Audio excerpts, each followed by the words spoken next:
Adelante, María. De acuerdo. Indudablemente, todas las iglesias atraviesan una crisis ideológica grande que se podría comparar con la gran crisis ideológica que siguió a la Reforma. Yo diría que la crisis de la Reforma dentro del ámbito católico se produjo por el hecho de que el catolicismo tenía sus miras puestas puramente en la defensa del feudalismo. Después de la crisis, el gran mérito de Ignacio de Loyola consistió precisamente en darse cuenta de que la Iglesia católica solo podría mantenerse y desarrollarse mediante una alianza con el capitalismo incipiente.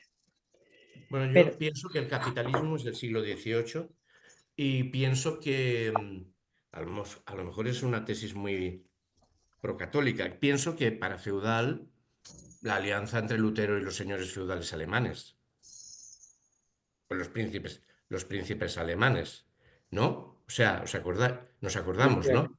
De la estoy de historia de acuerdo. Alemania.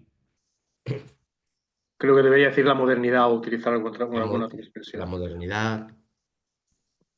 no el capitalismo. pero ahora nos encontramos en una crisis en que la Iglesia católica y otras iglesias empiezan a reconocer que la alianza a vida o muerte con el capitalismo es un asunto peligroso. Yo creo que hoy se hace mucha más labor diplomática en torno a ello. El Papa Juan XXIII vio con notable claridad que se debería abandonar esta orientación parcial de apoyo del capitalismo por parte de la religión y que había de buscarse una orientación nueva. Por esta razón, hablo per analogia de Loyola en el siglo XVII. Contestando por fin a la segunda pregunta, le diré que tenemos que hacer un análisis de la necesidad religiosa actual que no sea dogmático ni tampoco ideológicamente condescendiente, puesto a quienes se encuentran hoy en crisis religiosa solo se les puede prestar ayuda por la vía inmediata, por el procedimiento de luchar de las más diversas maneras para que sea posible una vida llena de sentido en la tierra y para que surja una alianza a la que pertenezcan, en tercer lugar, aquellos marxistas que intentan liquidar en los países socialistas al estalinismo. Pues tan solo sobre la base de la liquidación del estalinismo se pueden realizar hoy en día en los países socialistas aquellas tendencias vitales que dan sentido a la vida, las cuales podrían surgir en el socialismo con mayor claridad y antes que en el capitalismo. Sin embargo, tales tendencias han sido frenadas por el sistema stalinista y por la forma stalinista también hasta el momento de superar. No sé si verá Esto, usted claro. ¿Sí? Ángeles, perdón, esto lo dice el gran estalinista Lukács. Sí, El múltiples veces sí, etiquetado como gran estalinista Lukács. sí. En todo caso, a mí me parece muy sorprendente. Yo no conozco bien la trayectoria política de Lukács. No sé si en otros textos anteriores ha dicho esto con esa claridad, pero aquí lo dice con la claridad meridiana, vamos. Sinceramente admirable. Sí, A A lo ver, mejor lo dice está en circunstancias haciendo, favorables, ¿no? ¿Perdón? a lo ¿Perdón? mejor está haciendo un mea culpa. Vete a saber. Bueno, bien, bien, ¿no? Pues mejor aún, ¿no? Mejor aún, mejor aún, sí. ¿no? Yo, desde luego, tampoco conozco tanto el tema como para poder decir nada sobre Lukács, desde A luego. ver, él en su Sea como fuere, ¿no? pensamiento, Pero en su tendría pensamiento, en sus memorias habladas, dice de los años 30 en Moscú, dice, yo vivía en una casa que era llena de humedad, que era por debajo de una escalera, en un semisótano. Dice, mi casa era tan mala que nadie se tomó la molestia de denunciarme como contrarrevolucionario para quitarme la casa. Sí, Esto, en fin, lo que pasa es que esto no es, tampoco es un buen análisis del estalinismo. Bueno, no es un análisis del estalinismo. O sea, ¿qué es el estalinismo? Que se supone que una socialización de los medios de producción es produce tan sin sentido a la gente, es tan visto como algo ajeno a la gente como el vivir en el capitalismo, porque dice que ambos son igualmente generadores de sinsentido, ¿no? Entonces, yo, hay un análisis que me parece interesante de Preve, que dice que Preve dice, se destruye la sociedad generando una sociedad totalmente atomizada, que no tiene recursos de organización, y se estatalizan los medios de producción, y a eso se le podría llamar bien colectivismo más que socialismo. O sea, una sociedad totalmente destruida y atomizada no permite a la gente organizarse para, bueno, no sé. Pero bueno, aquí, bueno, por ejemplo, esto sería un análisis, no tiene por qué ser el análisis adecuado del estalinismo, ¿no? Pero habría aquí un análisis, un intento de análisis, que yo veo la crítica bien en Lukács, pero no veo que haya un análisis de por qué el socialismo bajo Stalin genera un tan sinsentido del vivir como el capitalismo. No sé si me... Joaquín, tal vez porque tú le pidas más a este instante de la conversación de lo que se puede pedir desde mi punto de vista. Yo creo que no pretende hacer un análisis, simplemente es una conversación y hay un momento en el que él pues hace una pequeña intervención político-moral o no sé cómo calificarla, ¿no?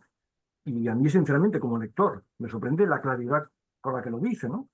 Porque no dice Vale, sí, cualquier sí, cosa. vale. Está diciendo que el estalinismo es negador del sentido de la vida. Bueno, no quiero decir una cosa por la otra, tendría que volver a leer el párrafo, ¿no? Sí, sí, Pero dice que es negador, sí, creo que del sentido de la vida, ¿no? sí, sí, No sí, sé, sí, que lo diga sí. además Lukács, que ha sido, no sé cómo decirlo, ha vivido en tiempos del estalinismo y se ha, no sé es que no sé cómo explicarme, se ha acomodado a él o no se ha enfrentado abiertamente a él, o no sé, bueno, la expresión que vosotros queráis utilizar, a mí, sinceramente, como Vale, vale. lector, este párrafo me Sí, sorprende, vamos, eso me parece vale. uno de los más... Ha sobrevivido dentro de él, sí.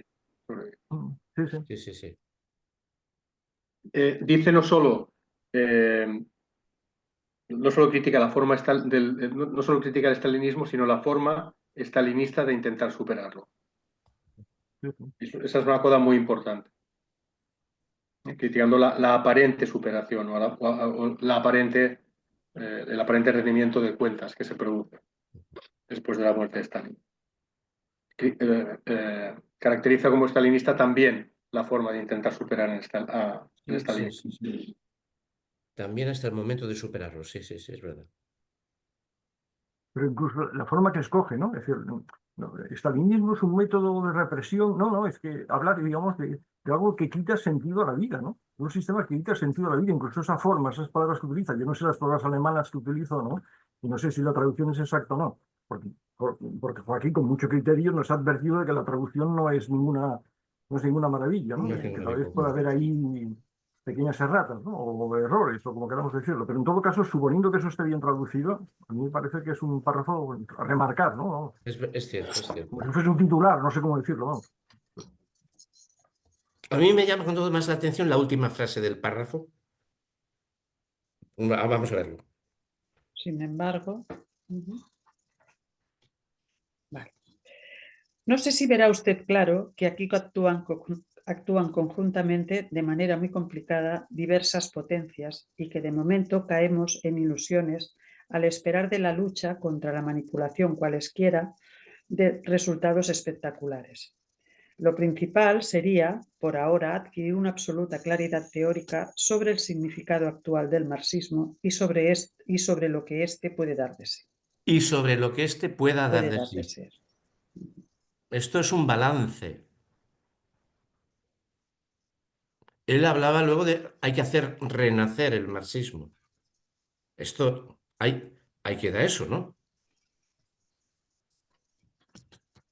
No, y además que diga que lo principal por ahora, y adquirir una absoluta claridad teórica sobre el significado actual del marxismo, tal vez lo de absoluta claridad sea una exigencia epistemológica ¿Y un cuál es el poco significado exagerada, actual del ¿no? marxismo? ¿Es un fetichismo?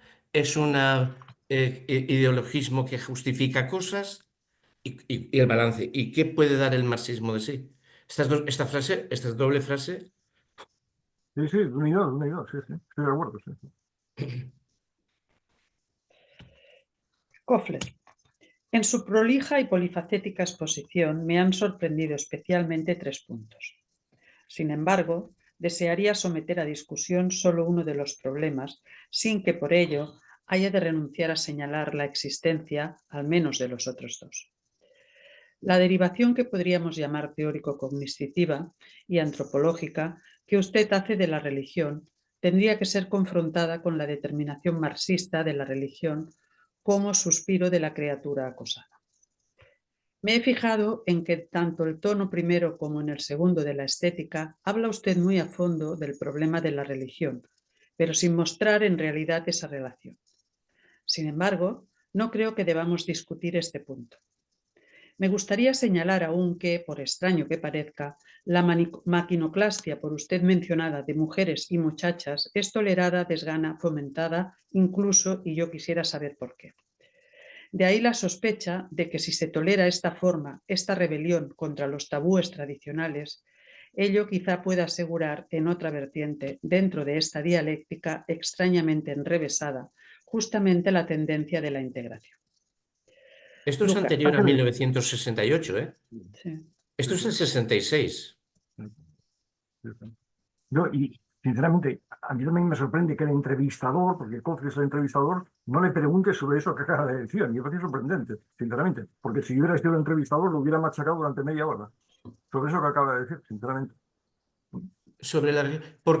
Porque supongo que a Kofler le parece que Lukács es muy condescendiente sobre la religión.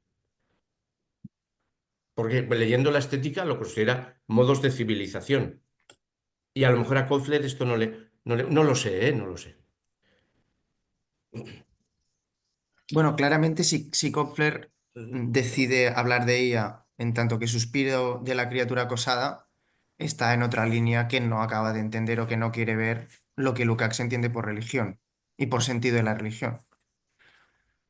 Bueno, o sea, sería el corazón de un mundo sin corazón. No sería También. no- O el opio, no ¿no? sé, o el opio del pueblo entendido como calmante de sufrimiento, no como tóxico, ¿no? El corazón de un mundo. La frase es el corazón de un mundo sin corazón en nuestras traducciones.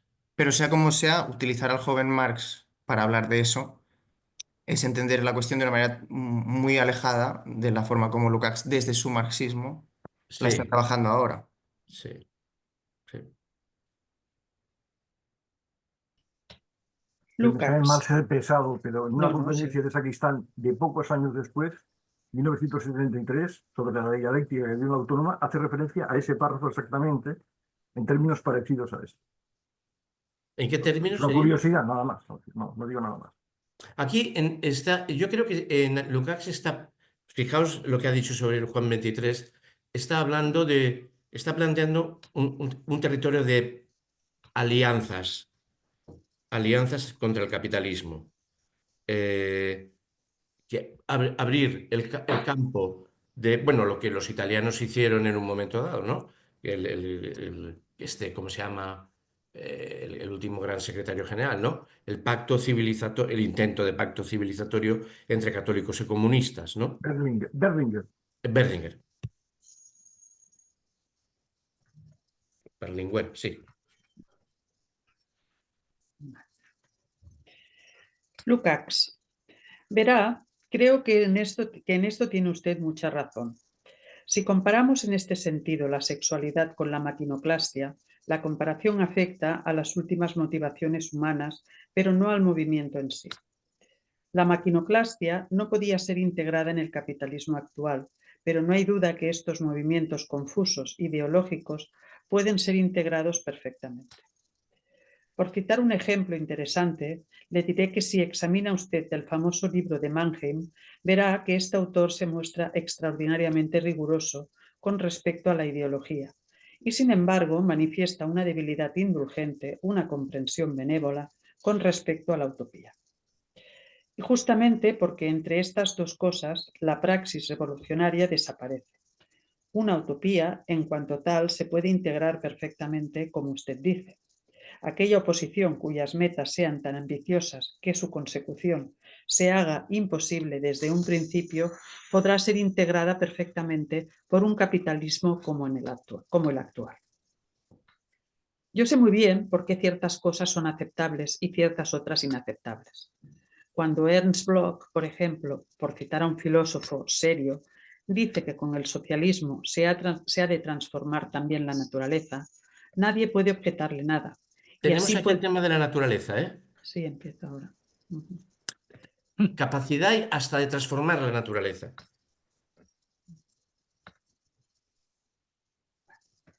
Nadie Perdón. puede objetarle nada y así puede Bloch pasar por filósofo ilustre y reconocido universalmente, pese a que su socialismo es tan radical que mediante él hasta la naturaleza es cambiada. Si, por el contrario, digo yo que entre Nietzsche y Hitler existe una cierta relación, entonces soy ya un consejero del Soviet o cualquier otra cosa, aniquilador de las más sagradas tradiciones del espíritu alemán, puesto que las críticas a Nietzsche conmocionan violentamente al nacionalismo actual.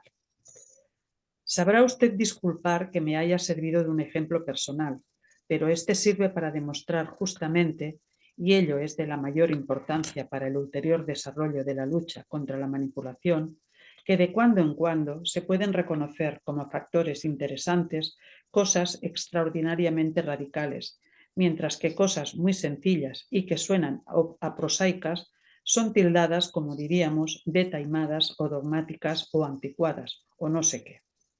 En suma, conviene ver hoy esta situación con plena claridad. Koffler. Ciertamente, se podrían dar otras referencias personales que no fueran las que conciernen a Bloch. Lukács.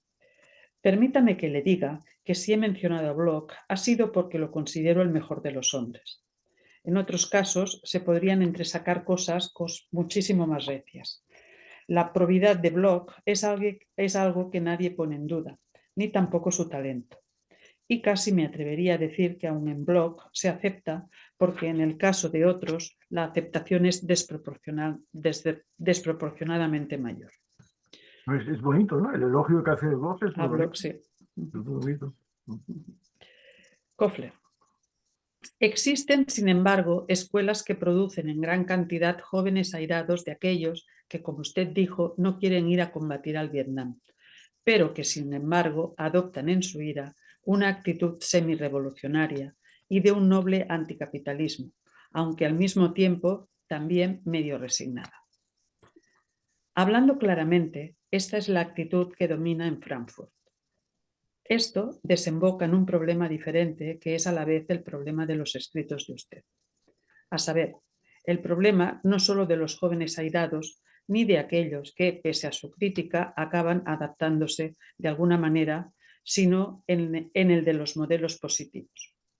En su libro, Los realistas alemanes, en el cual habla usted de Gottfried Keller, viene a decir en líneas generales que ciertas tendencias del arte de Keller tienen una significación grandiosa, que se adentra profundamente en el futuro, que basándose en él se nos ofrecen modelos auténticos, perfectamente expuestos de la vida en la democracia, que los rasgos humanos y democráticos reales de toda la democracia auténtica adquieren ante nosotros una figura ideal, sin perder por ello el carácter realista. Cierto es que todo ello se efectúa en forma muy singular, que no vamos a discutir ahora, pero usted subraya expresamente ese no perder el carácter realista.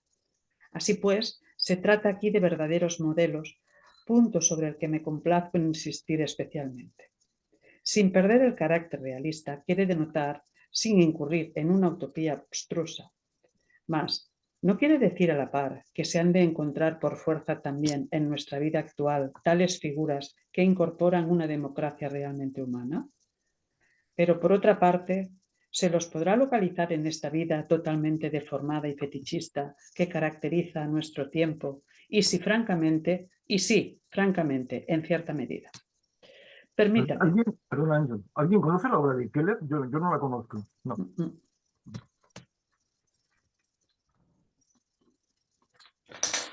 Permítame. Lukács, sí. Koffler. Si el sutil método de la integración represiva sigue predominando de todas maneras, ¿no estamos repitiendo las monsergas de una ideología utópica que en cierto modo realiza su cometido, pero que acaso acabe dejando intacto el proceso entero errando el blanco?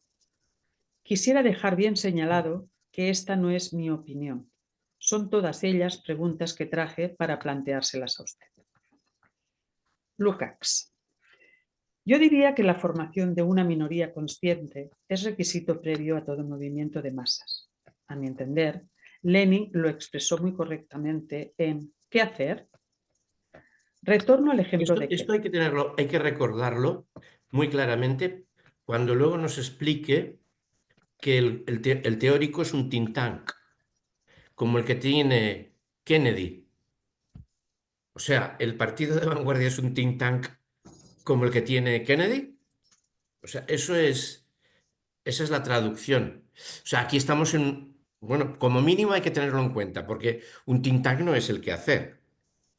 O sea, un think tank es el equipo de economistas que tiene la presidenta del Banco Santander y la que manda es el Banco Santander, no el equipo de economistas como partido de vanguardia. Bueno, esto hay que tenerlo en cuenta para pronto. Retorno al ejemplo de Keller, y no para sacar de su contexto un motivo central, sino un asunto de menor importancia, donde esto se puede distinguir claramente. Por lo que se refiere al problema de la educación, me voy a detener en su novela corta, La señora Rachel Amrine. Es notable el hecho de que la señora Amrine muestra la mayor indulgencia para con su hijo en aquellas ocasiones en que, por así decir, se ha portado este mal o taimadamente, adoptando sin embargo una actitud enérgica cuando se produce en él una bajeza humana. Aquí está reflejado, digamos, el problema de la ejemplaridad, problema que no se altera lo más mínimo por el hecho de que la señora Regel pertenezca, por supuesto, a una sociedad, la suiza, que se ha ido entretando a pique. El realismo siempre es expositivo, y aquí justamente se hace una exposición de esta sociedad naufragada. De cualquier modo, este problema moral de la lucha contra la bajeza y la humillación es válido. Es un problema que desempeña un papel muy destacado, por ejemplo, en nuestra lucha contra la manipulación. Aún hoy sería perfectamente posible, volvería a mencionar aquí un ejemplo actual, me refiero a la novela de Jorge Semprún, Le Long Voyage, que contiene muchas cosas muy importantes. Habla usted de la situación actual y de la literatura que la expone. Contemplando la literatura de los 20 últimos años, me parece un tanto vergonzoso que ese valiosísimo libro donde se hallan las últimas cartas de los antifascistas condenados a muerte, que se editó por los años 50, en el cual se da tal plétora de grandeza, valor y resistencia humanos, no haya dado impulsos a los escritores. El libro de Semprún es, en rigor, uno de los primeros en los que la literatura comienza a aproximarse al nivel humano de estas cartas previamente llevado a la Aquí parece práctica. como si se hablara de otro libro, porque claro, el libro de Semprún, en todo caso, como él dice, se aproxima a esas cartas. Pero ¿cuál es el libro de las cartas en el que se editan las cartas las últimas cartas de los... Habría El largo viaje, luego el libro de Régula, porque Regel es Régula. Es que yo miré en Google, ¿no? Supongo que una señora que intenta reglar el comportamiento de otra persona, bueno, pero es lo mismo. Está el libro Regel, está el de Long Voyage, pero ninguno de estos dos es el libro donde se editan las últimas cartas de los antifascistas condenados a muerte, ¿no? Y, en todo caso, ese espíritu está recogido en la novela de Semprún, que no es ese libro. Bueno, no sé.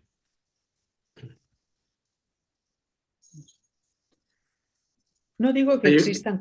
Hay ¿Sí? uno de Fusik, el de Julius Fusik, reportajes de la horca. No sé, imagino que se refiere a esa clase de testimonios. No sé. Pero ese es uno que está escrito así, ¿no? Es Vale. escrito antes en su condena antes de ser fusilado o ahorcado.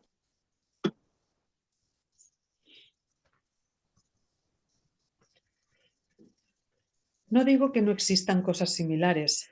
Está la bella novela corta muy breve de Hot Hoods titulada La Antígona berlinesa. Y también hay cosas muy buenas en Billar a las 9:30 de Boll. Pero usted no habló ahora desde el punto de vista artístico, estoy hablando de la vida.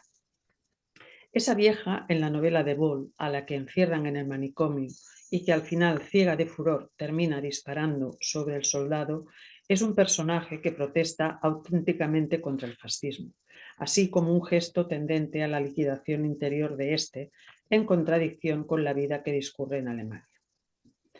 Y en la obra de Semprún hay algo que me gustaría resaltar suficientemente, puesto que se refiere a un caso concreto de aquel espantoso episodio del fascismo que fue la cuestión judía, y que no es frecuente que sea presentado, lo suficiente al menos como ejemplo de una brutal manipulación.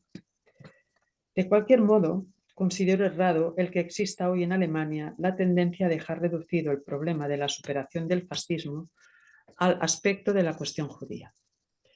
Esta no constituye más que un episodio, y Semprún ha expuesto el asunto de manera muy pulcra y muy valerosa, así como una autocrítica del judaísmo.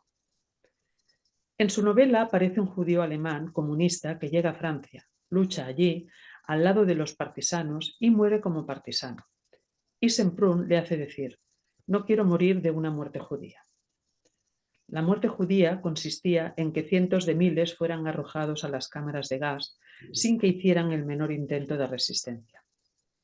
La sublevación del gueto de Varsovia fue en la realidad algo parecido a este ejemplo.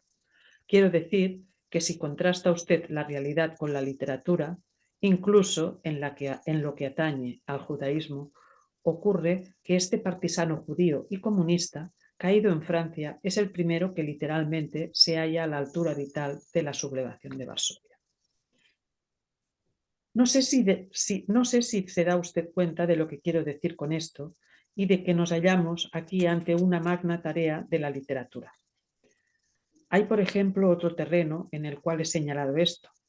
Si compara usted la novela Un día de la vida de Iván Denisovich de Solzhenitsyn con las restantes novelas sobre campos de concentración, comprobará la enorme diferencia entre la descripción naturalista de las atrocidades por una parte y el problema por la otra, de a través de qué formas mediante la astucia y no sé qué más puede conservar un hombre su integridad humana dentro del campo.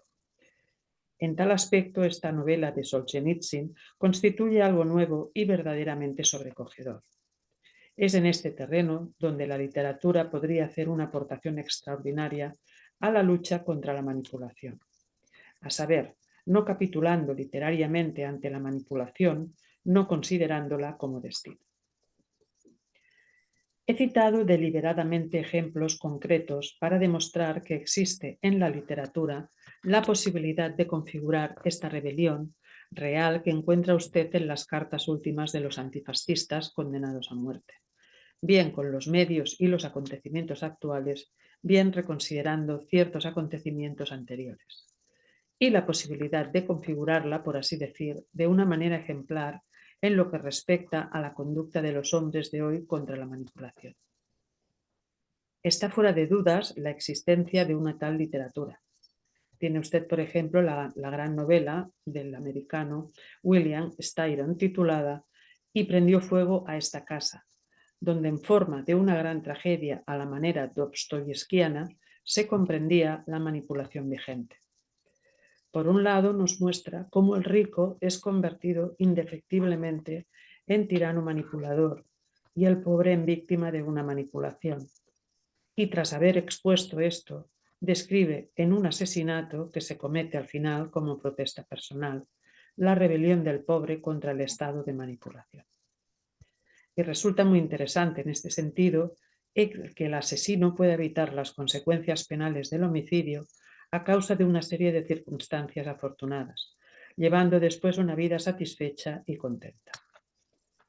Por supuesto que tales ejemplos podrían multiplicarse, pese a que tales obras son más bien raras. Lo único que pienso es que no debíamos ceder al pesimismo por débil que sea el movimiento contrario a la manipulación. Tenemos una serie de posibilidades, contamos con aliados. Hay, creo yo, muchas más gentes insatisfechas interiormente de lo que pudiera pensarse. Y lo que importa aquí es la claridad teórica y artística, la manera y el ritmo en que seamos capaces de rendir una labor de despertamiento. Àngels, permíteme un segundo. Pues aquí también hay una cosa sorprendente, aparte del optimismo que quiere, ¿no?, que quiere transmitir al lector o el esperancismo, queramos decirle, esa referencia a Solzhenitsyn está muy bien, ¿no? Sí. Vamos, no va contra él ni muchísimo menos, todo lo contrario, ¿no? Hay un elogio claro, ¿no? Sí, sí. Él lo considera, yo la verdad es que debo decir que no he leído nada de Solzhenitsyn. Él lo considera uno de los grandes realistas. Buenas tardes, Joaquín.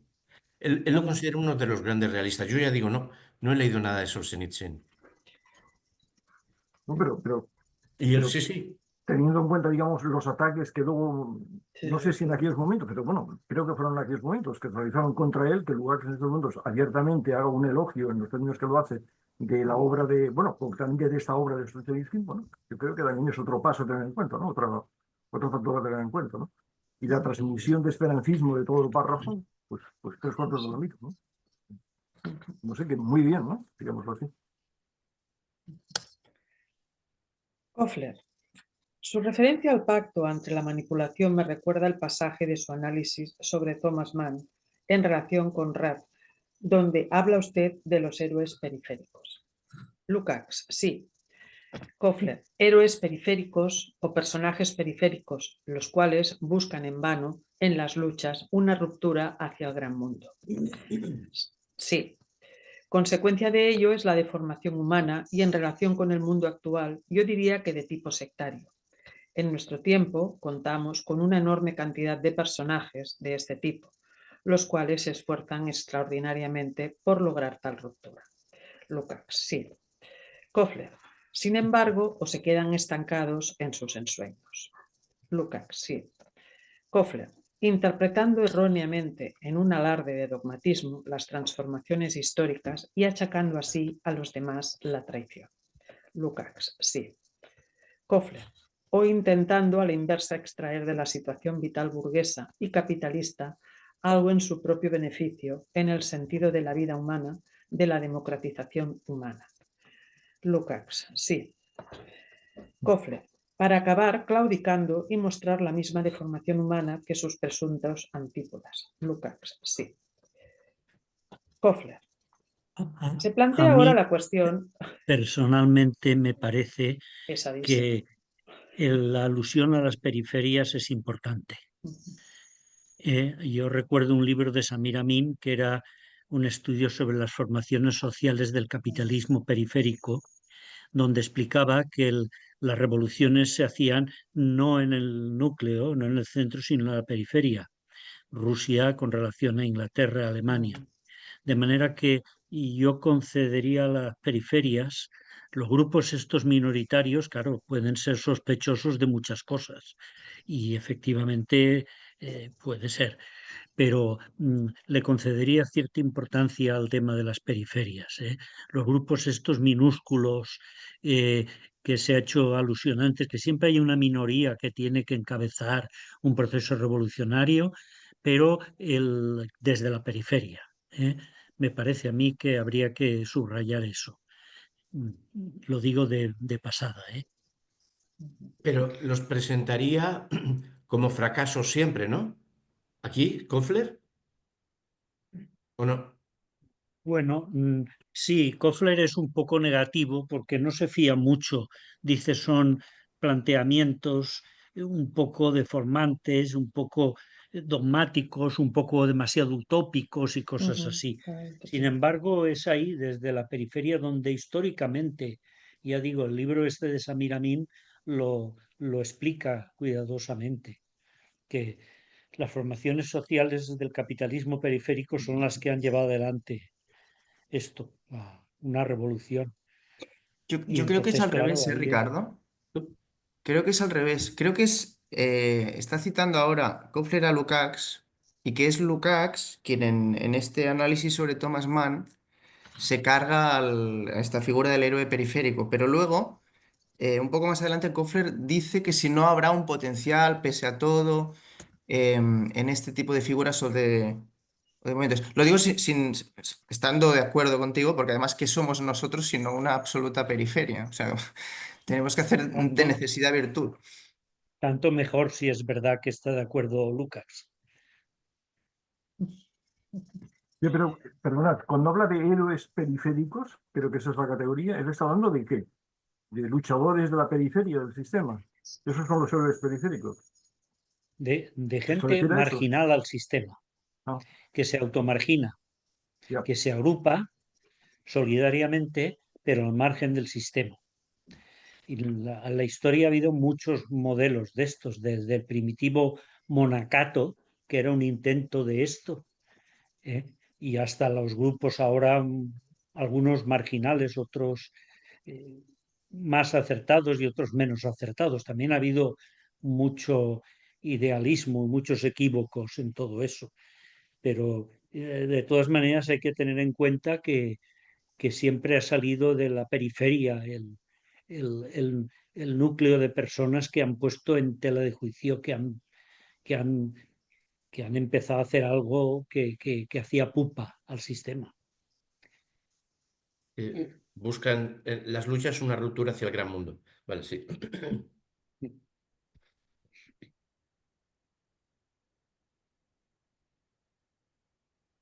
¿Sigo?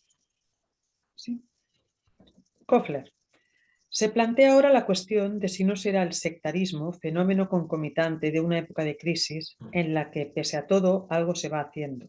Si, en primer lugar, esta fragmentación de las fuerzas progresivas en pos de su propia conciencia, fuerzas de procedencia, tanto burguesa como socialista, no será una necesidad que se explique en virtud de la situación de crisis de las fuerzas progresivas.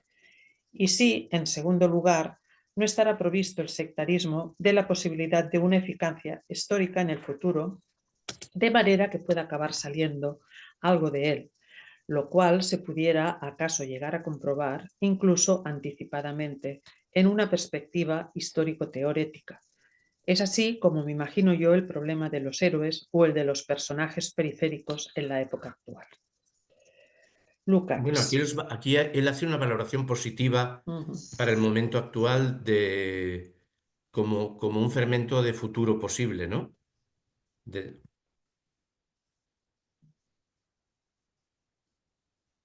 Lukács.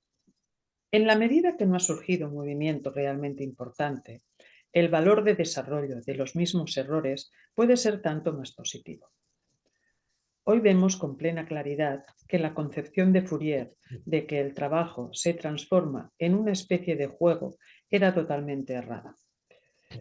Y sin embargo, frente al ciego elogio que entonces se hacía del trabajo capitalista, esta actitud utópica de Fourier, que dicho sea de paso aparece con anterioridad a Fourier ya en la estética de Schiller, tenía un papel positivo. El papel negativo lo adquiere una vez que Marx encontrará el camino certero. Por supuesto que todos los ensayos correctos que verdaderamente se orientan contra la manipulación, no los incluyo todas, puede tener un significado positivo. No lo he leído, pero es muy interesante a saber que en el último número de Lutin Moderne se pone a discusión un ensayo crítico contra Teilhard de Chardin en cuanto ideólogo de la manipulación. Y, efectivamente, entre las concepciones de Teilhard de Chardin y, cómo decir, esa ideología neopositivista de la manipulación, existe una relación muy estrecha. Volvería a decir, con Hegel, que la verdad es concreta y que existen sectarios que en un sentido determinado señalan positivamente hacia el futuro, pudiendo haber al mismo tiempo sectarios cuyos efectos son negativos o incluso. Koffler. Señor Lukács, no quisiera abusar, pero quizá me permita usted aún una pregunta. Cosa, a título de rata de traducción, donde habla de esa ideología neopositivista, la palabra es Weltanschauung en italiano, que es una visión del mundo, no una ideología. Es una cosmovisión, no una ideología. Para situar de estas cosas que dices, pero coño, a ver, un poco más de respeto al texto, ¿no?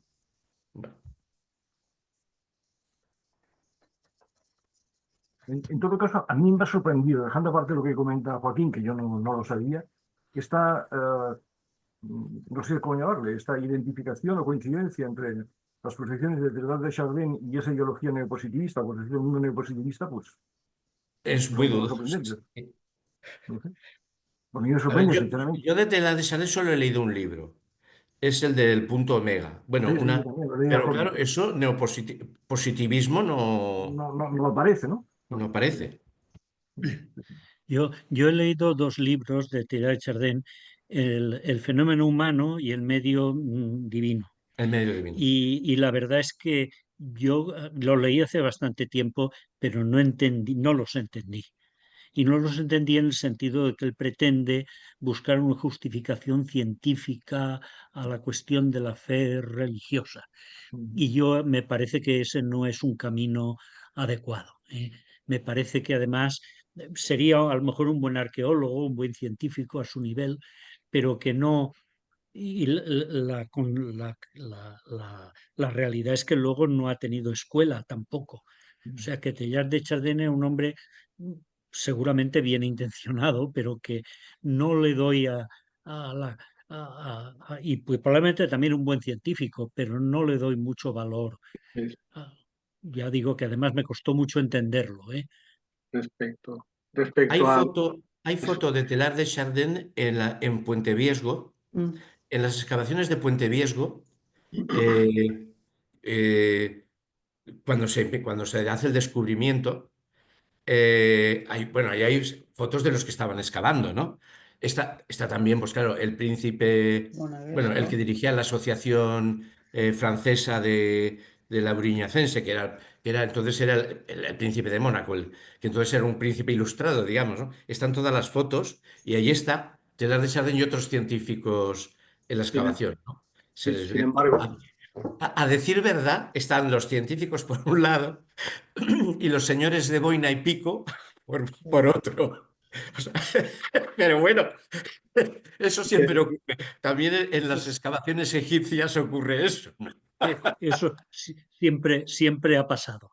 Siempre ha pasado. La división social del trabajo, ahí hay, Y respecto eso son a... unas cuevas que todavía se pueden visitar. O sea, la neocueva de Santillana del Mar es muy chula, ¿no? Pero las cuevas de Puente Viesgo, la del Castillo de las Monedas, todavía se pueden visitar en grupo pequeño. Son muy, muy bonitas de visitar, vaya. Respecto a Teilhard de Chardin, yo no opino en absoluto sobre sus asuntos teológicos, Ricardo, pero en lo que hacías referencia al tema científico, él está desacreditado. Es decir, él intenta acercarse, entender, introducirse en el terreno del darwinismo, del neodarwinismo. Sin embargo, todos los científicos al respecto que lo han leído saben que Teilhard de Chardin simplemente no entendía la teoría de la evolución. Simplemente no la conocía bien y no la había llegado a asimilar y a entender. Él hace, por lo visto, que no lo he leído, hablo por referencias de otros, escribe sobre el asunto intenta, es uno de los autores, hay algún autor cristiano, católico, que sí es pocos, muy pocos, uno o dos, que son considerados, o sea, que se considera que entienden y saben de lo que va la teoría de la evolución y que hacen unos intentos metacientíficos bueno, que intentan buscar un cierto determinismo o intentan buscar unas ciertas cadenas causales en la evolución que pudieran darle un lugar a la trascendencia, ¿no? O a un impulso primigenio, trascendente y tal. Pero no es el caso de Teilhard de Chardin, que, insisto, no porque yo lo haya leído, sino porque he leído a científicos evolutivos sobre ello, parece que no entiende la teoría de la evolución. yo no lo sé, pero esa vía que dices tú, yo también veo que no es viable. Digamos que eso de llegar a la trascendencia por medios puramente científico-técnicos no la veo factible. Vamos.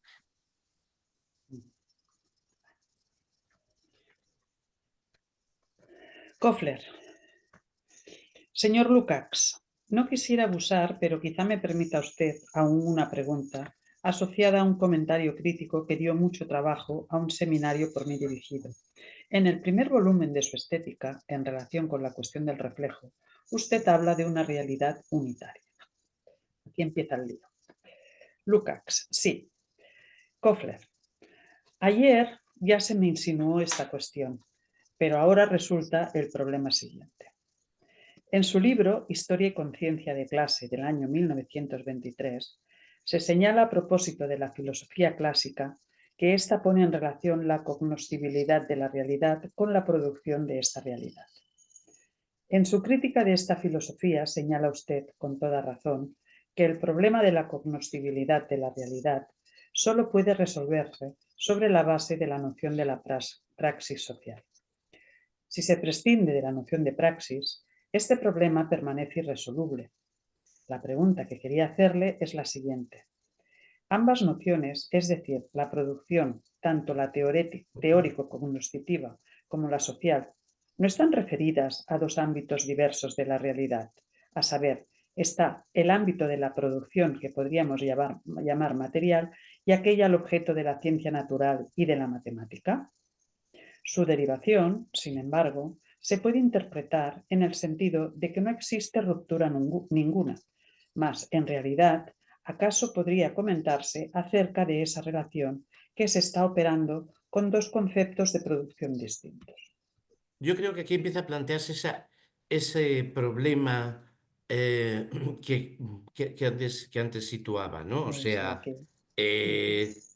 mire usted, o sea, habría praxis, bueno, habría interacción y metabolismo con la naturaleza, relaciones sociales de producción y él niega, y ya nos ha dicho que Bloch es un utópico porque piensa que hasta la naturaleza ha de ser transformada en la revolución, ¿no? Eh, ya digo, yo pienso, yo antes he planteado fuera de micrófono, que pienso que él está situando que siempre vamos a depender de la naturaleza, por lo tanto, y se niega a convertir además en ideas regulativas los grandes principios condicionales contra socialismo y comunismo. Por lo tanto, si siempre vamos a tener que depender de la naturaleza, nunca vamos a lograr ese estadio óptimo, máximo, último. Yo creo que va por aquí. Eso que nos va a decir, siempre vamos a tener que depender de leyes naturales, que utilizaremos una ley contra otra, o sea, el fuego como ley natural para reblandecer, para producir metal, ¿no? Que es otra, yo qué sé. Y entonces, pero siempre vamos a tener que estar concernidos ahí. Entonces, yo creo que, bueno, tengamos esto en cuenta. O sea, yo creo que él es el teórico de la democratización sustantiva inmediata desde la causa eficiente inmediata. Y ya se verá. Y ya se verá. Y donde un ya se verá, siempre vamos a estar dependiendo de los límites del metabolismo con la naturaleza, incluida la tercera ley de la termodinámica. Porque, bueno, ¿qué quiere decir Bloch con que hasta la naturaleza habrá de ser transformada? ¿Que seremos eternos? ¿Que no habrá tercera ley de la termodinámica? ¿U qué? ¿U qué? ¿No? O sea, dices, bueno, no sé, bueno, a ver, por situar esto tan oscuro, dices, bueno, pero este tío es oscuro cuando quiere ser oscuro. Cuando no quiere ser oscuro, no lo es. ¿Qué puñetas nos quiere decir aquí? Bueno, yo ya he dicho, et salvavi o et salvabo animam meam, ¿no? Esto es lo que yo opino. A lo mejor estoy muy equivocado, ¿eh?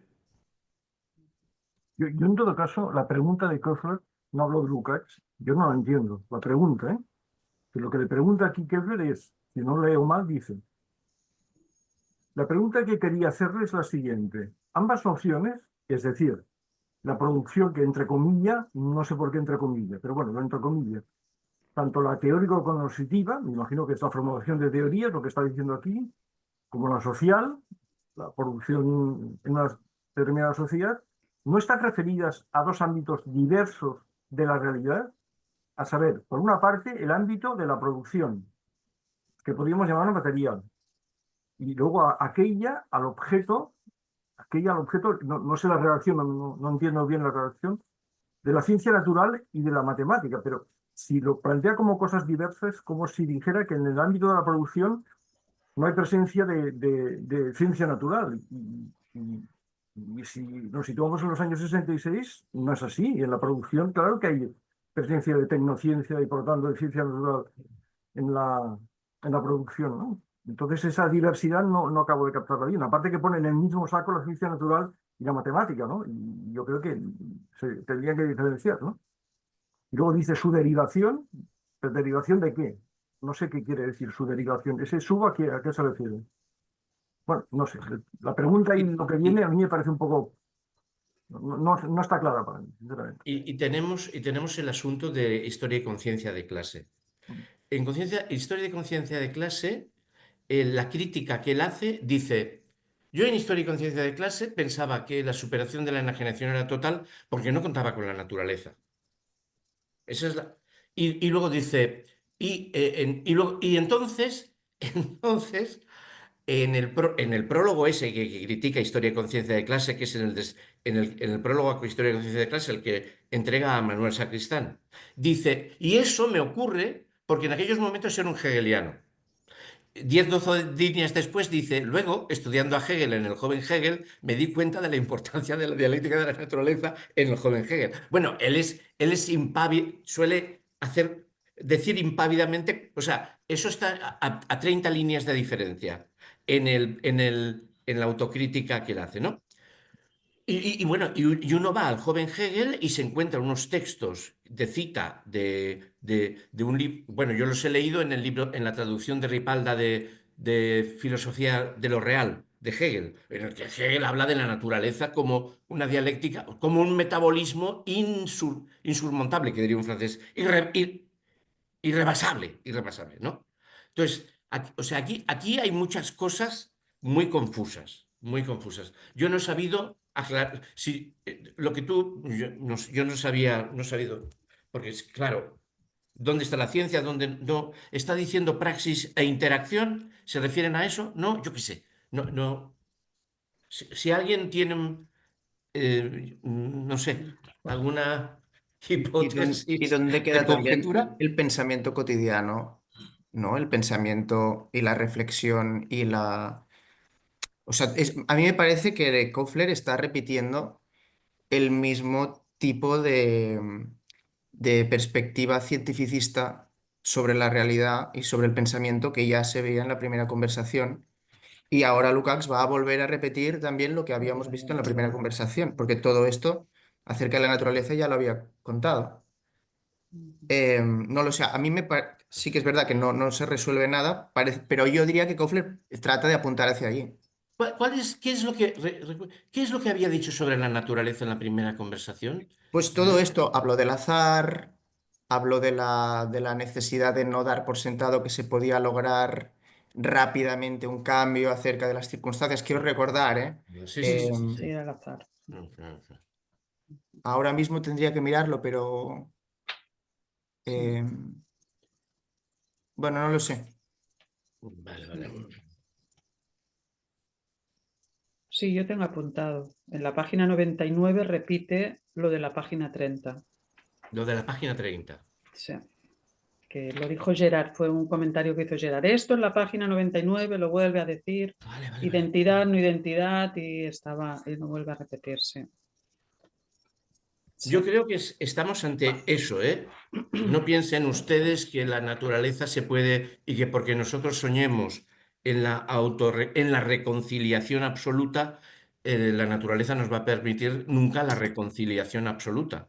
Porque hay una conversación, la conversación última en lo que se llama el Testamento de Lukács, en el que él habla de la energía nuclear, en aquellos momentos la ve como muy positiva, ¿no? Es liberadora. Dice, pero claro, el átomo depende de unos físicos y unos ingenieros que conocen eso, que son muy pocos, a ver quién controla, a ver cómo se democratiza a esos señores.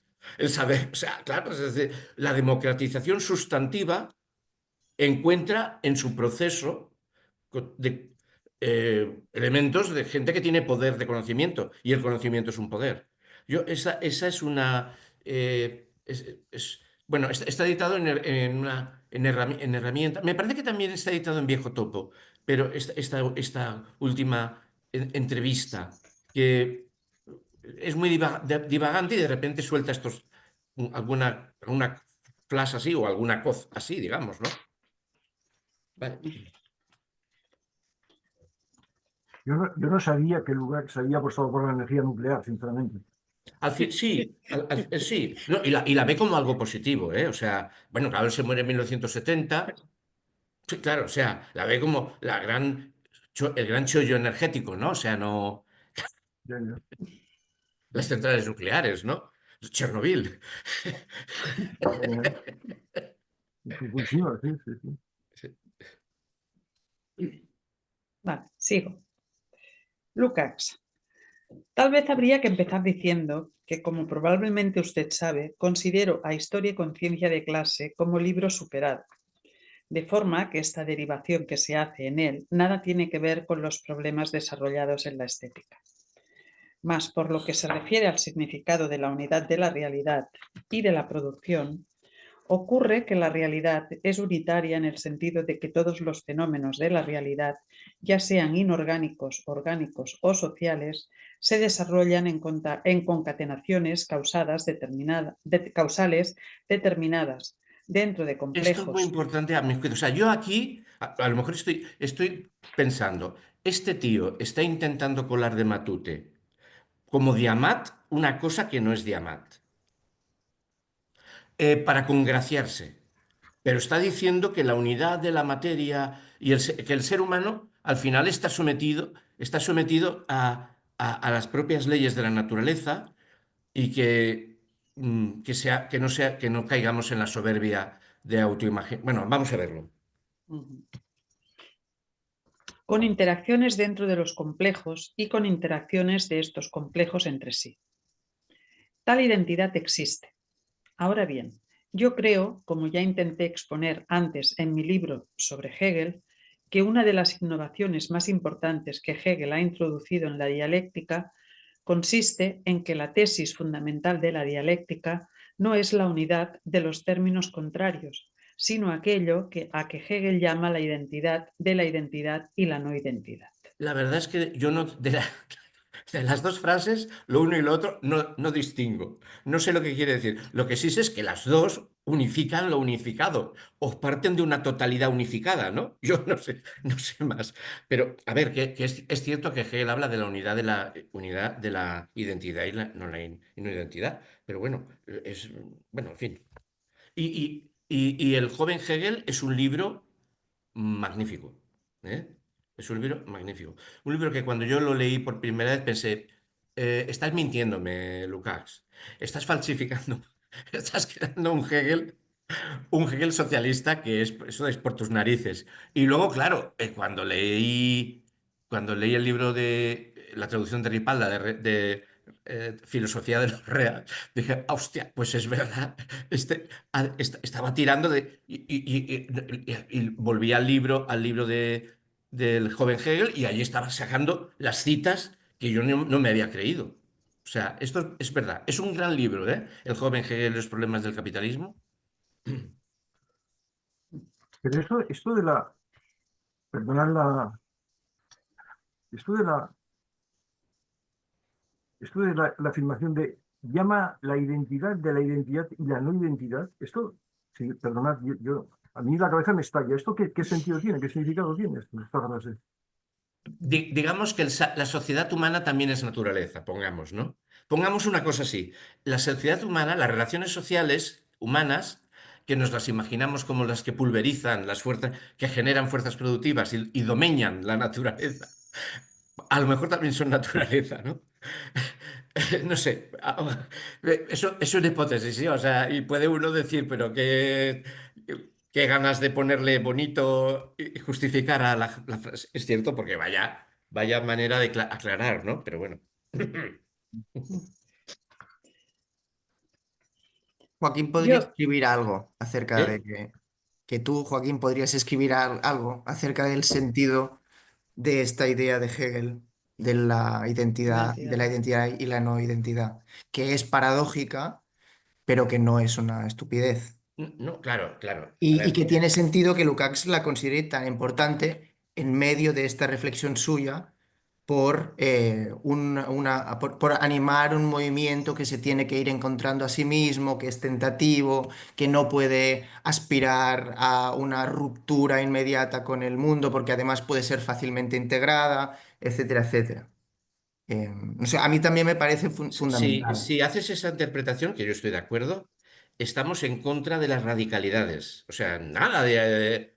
todo es un proceso y a ver, y nadie se puede sacar tirando del propio pelo de la charca en la que está, y del propio mundo, y de la propia naturaleza en la que vivimos. O sea, yo creo que sería el tío Paco con la rebaja, pero... Y todo procesual y todo desde dentro y todo en desdoblamiento sobre lo anterior. Sí, pero vaya. Va, sí. No, pero Gerard, yo no sé, creo que si lo he dicho me arrepiento de lo dicho. Yo no digo que sea una estupidez. No, no, no, no. No, ya sé que no voy a decir, ya. Y que sea una paradoja, me parece que está muy bien. Las paradojas pueden dar mucho juego. ¿Eh? Sí, no. Pero yo lo que no veo es esa forma de decir, esa metáfora, o como queramos decirlo, el sentido de esa metáfora. A mí no me ayuda a comprender nada. A lo mejor hay mucho ahí encerrado que yo no entiendo, ¿no? Pero Bueno, así leído, podemos sin aceptar la más frase conocimiento, siguiente. pues no sé. Podemos aceptar la Salvador, a frase ver, yo siguiente. desde mi, bueno, desde lo que he ido aprendiendo con los años y gracias a Joaquín principalmente, para mí esto es una paradoja que explica verdaderamente cómo es la realidad y cómo es específicamente la realidad humana. Y es que el ser humano no es un ser, no es algo dado.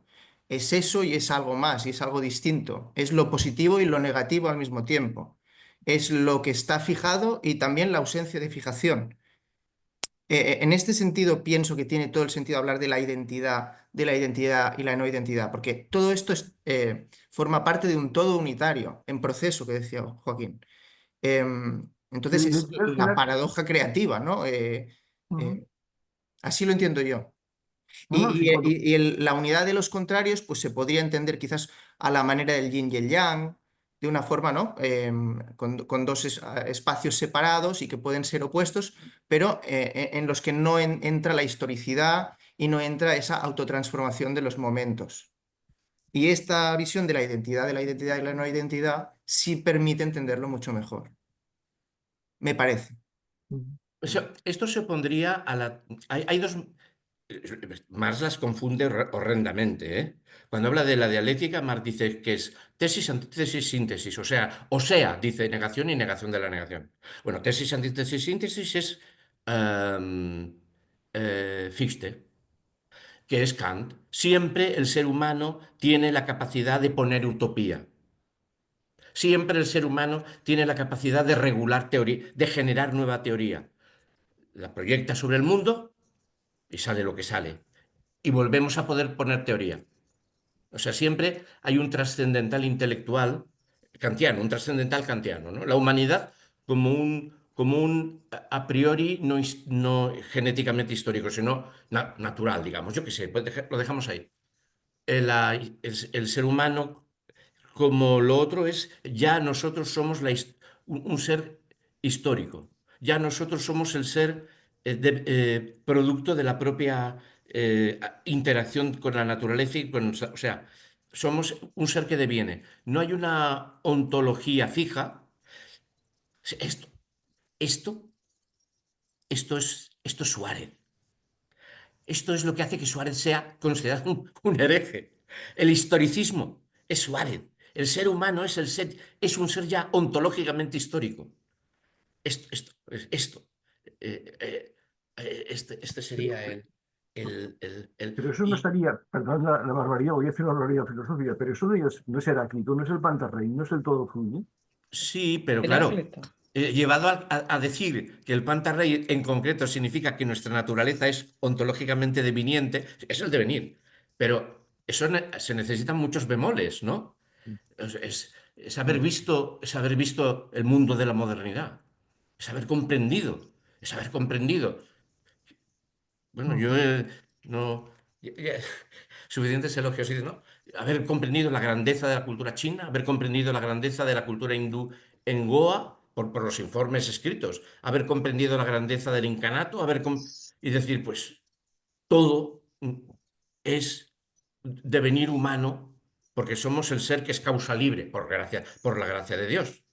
El ser que se autogenera. Eso es la gran... Ahí está Vico, que dice en su biografía de 25... Tiene una biografía de 25 páginas, Vico, en tercera persona. Él habla de Il Signore Vico. Y dice, Il Signore Vico, en un momento dado de su vida, suspende todos los estudios y se dedica todo un año a leer las disputaciones metafísicas. Un año entero, no hizo otra cosa. Es el gran historicista, ¿no? Y el elogiado por Hegel, ¿no? Pues bueno, esto está ahí, esto, esto torero está ahí, ¿no? Dices, pues, joder. Bueno, yo creo que es esto, ¿no? Somos devenir, somos un ser deviniente, ¿no? Pero bueno, ahí sí que nos apartaríamos mucho. Bueno, yo insisto en que hay unidad, humanidad-naturaleza, sociedad-naturaleza, porque lo viene a decir a continuación, ¿no? Una realidad unitaria, una unidad en el sentido de curso causal de la realidad, independiente de todo aserto humano. Es muy problemática estas últimas palabras de la frase, muy problemática. Si no va clara bueno, y tal, bueno, podemos seguir leyendo, Sí, porque vaya, de repente así, leída así sin más, sin tener un contexto o una continuidad del texto, podría parecer que pinta el ser humano en su historia. Pendiente de todo ser humano. Ah, pues entonces ¿de qué coño estamos? pero Historia. damos por hecho de que, de que este es el motivo de debate. O sea, ¿podemos dar por sentado que esto es lo que lo que se debate en estas frases? Porque ya, si diéramos por sentado esto, ya sería importante, ¿no? Aunque digamos, pues no estoy de acuerdo, sí estoy de acuerdo, ¿no? Depende de a qué realidad se refiera. Claro, no sé, hombre, si está hablando de la tectónica de placas eh, o Habla de estos del universo, de estas tres la formas, ¿no? termodinámica, sí, son independientes de todo ser humano, desde luego. La, Ahora, perdón. ni siquiera en la historia natural se puede decir que en absoluto que esté al margen de que existe el ser humano. Por supuesto que la historia de la naturaleza tiene muchísimo que ver, ¿no? Aquí tenemos el cambio climático, el agotamiento de los recursos fósiles. Claro que no interviene en la tectónica de placas, en principio, pero podría en un momento determinado, ¿no? A lo mejor, si reuniera fuerzas nucleares suficientes, pero vaya. Y yo diría, bueno, sigamos leyendo, pero es que creo que, bueno, debemos seguir leyendo para intentar, pero no sé si aclara mucho o lo hace aún más. Bueno, sigamos leyendo. Perdón, solo para volver por última vez a todo eso que leímos. O sea, yo desde luego pienso que Lukács está defendiendo esto que comentaba Joaquín, este aspecto o este momento político y este momento de estrategia o podríamos decir de planteamiento del movimiento antimanipulatorio en la vida cotidiana, democratizante, etcétera, desde el punto de vista, en cierto modo, de la ciencia o de la visión de la realidad que también y trata de integrar modelos de ciencia natural, de alguna manera. Y habla otra vez, lo decía hace un momento, de los fenómenos inorgánicos, orgánicos y sociales, que es algo que ya había comentado. Entonces, a mí me parece que Lukács está utilizando esto, y apoyado por Harman, la visión de los complejos, etcétera, etcétera, para defender esta dificultad a la hora de relacionarse con la revolución y con lo revolucionario. Y en este sentido hablaba del azar, de lo fortuito, que es algo insoslayable, que es algo En inevitable. la primera conversación insiste Sí, mucho en aspectos, exacto, es claramente historicista, defensora del azar y del elemento casual. exacto. Aquí hay unos párrafos que a mí me confunden, justamente porque me parecen contradictorios al menos en una primera y segunda lectura. Y no acabo de entenderlos. Es que yo creo que está ligando a Hegel con esto otro. Y que está haciendo bueno, a mí me parece mezclar lo que no se puede mezclar. Pero bueno.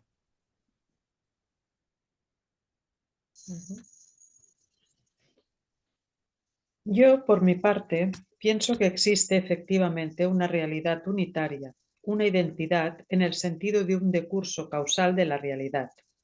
Enseguida retornaré sobre este punto, independiente de todo aserto humano.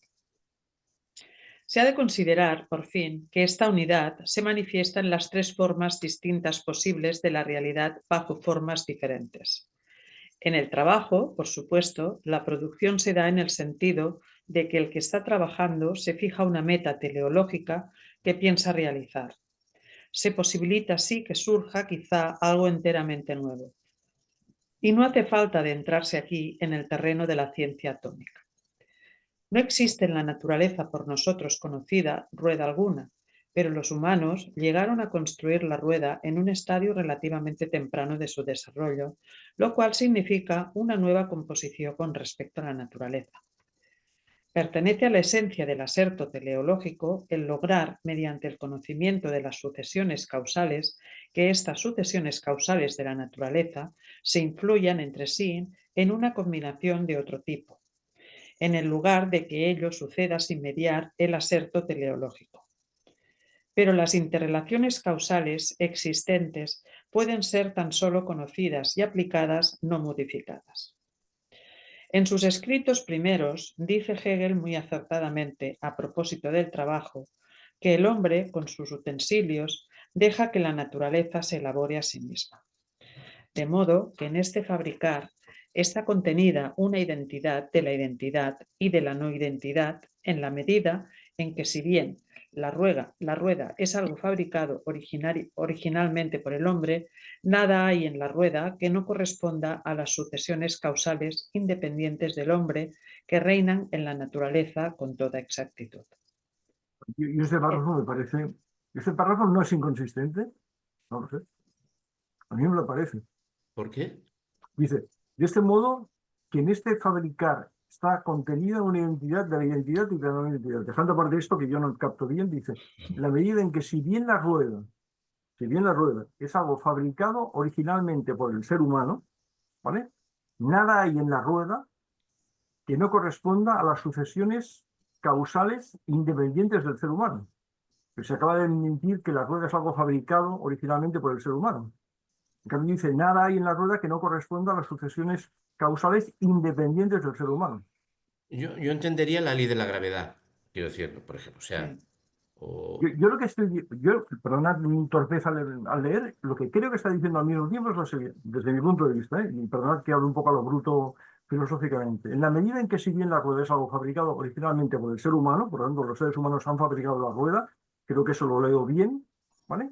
Nada hay en la rueda que no corresponda a algo natural, porque dice algo independiente del ser humano y que reina la naturaleza con todas actitudes, según leyes naturales, pam, pam. Bueno, pues ese párrafo, desde mi punto de vista, es inconsistente. Estás diciendo de lo mismo de la rueda, que es algo construido, fabricado por el ser humano, y al mismo tiempo estás diciendo que no. Corresponde a sucesiones causales que actúan independientemente del ser humano y que obran en función de leyes naturales. Bueno, no sé, a mí eso me parece inconsistente, puedo estar equivocado, no digo que no, pero no sé, me parece raro, me parece una forma oscurísima de explicarse, sinceramente. Es muy oscura. Yo creo que lo que quiere decir siempre, yo creo que solo se puede entender en el sentido de que la rueda es un elemento que funciona por la ley del rozamiento, o sea que tiene que respetar ciertas leyes de la física. No podría, obviamente, funcionar. Y que No, cualquier de acuerdo, sí, sí, sin ninguna duda, herramienta, claro. yo creo que salvo eso no se puede entender de otra manera. Vale, vale. Que obviamente estamos dentro de un mundo físico y que no nos podemos saltar sus leyes. Pero más allá de eso, de momento, digamos, no entiendo que pueda querer sugerir otra cosa. O si sugiere algo más, yo no lo capto. De acuerdo, Antonio, leído así me parece que es una forma de salirse del párrafo, ¿de acuerdo? Sí, sí, bien, bien, sí, sí. Vale, vale. Para favorecer a Lukács, sí, sí, se puede leer así, sí. Vale, vale, de acuerdo. Sí, exacto, para Porque lo intentar que darles... estamos diciendo ahí, que la rueda fabricada por el ser humano no puede alterar las leyes que obran, no dependiendo de su voluntad, ¿vale? Bien, vale.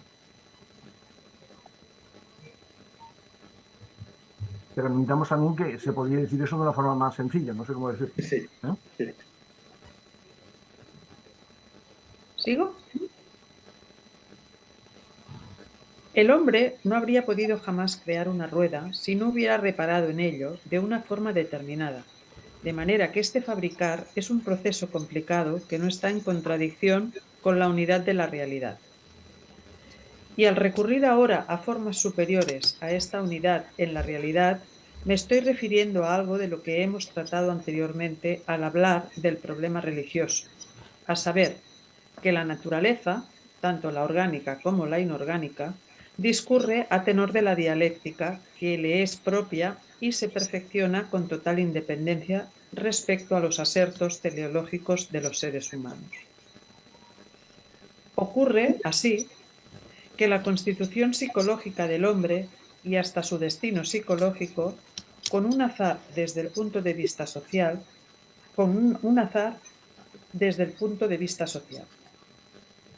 En mi opinión, Marx tiene razón cuando dice en una ocasión que es fortuito qué tipo de hombres se encuentran en una situación revolucionaria como líderes al frente de la masa obrera, a pesar de que esto ya deja de ser una cuestión puramente psicológica o fisiológica.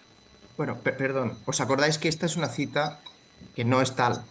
O sea, que Lukács se lo está inventando, que coge un fragmento de una carta de Marx en la que dice algo en cierto modo similar, pero que no fundamenta lo que está diciendo Lukács, para defender esta postura de que la naturaleza, de alguna manera, marca de manera insoslayable cómo nos relacionamos con ella, etc. Marx, creo que tampoco lo recuerdo, pero Marx decía que al principio de una situación revolucionaria no se puede deducir el valor de los dirigentes del movimiento en general. Pero no decía esto. Esto lo vimos en la página 30, lo tengo aquí marcado. Sí, me acuerdo que lo señalaste.